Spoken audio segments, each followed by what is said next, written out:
Vigilance जालरे सहकारी निर्वाही जंत्री रामचंद्र शतपथी आय बहिर्भूत संपत्ति ठूल अभियोग विजिलेंस विभाग चढ़ाऊ करिछि।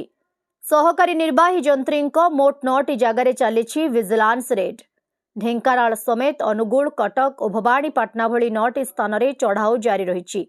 आठमल्लिक ब्लॉक रे सहकारी निर्वाही जंत्री भावे कार्य करुछंती रामचंद्र शतपथी।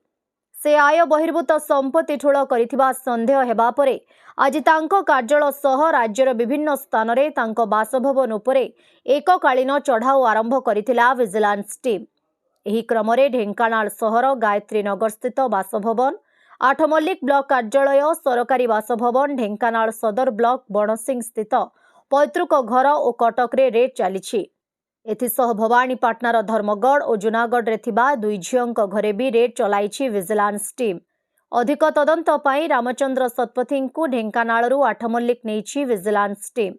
समुदाय 9टी टीम एका सहित चढ़ाऊ करुछंती। रामचंद्रंकर प्राय 19 रु अधिक जागा थिबार सूचना मिलिछि। एथिसहित अन्यान्य संपत्ति बाबदरे खोलताड़ करुछंती विजिलेंस अधिकारी।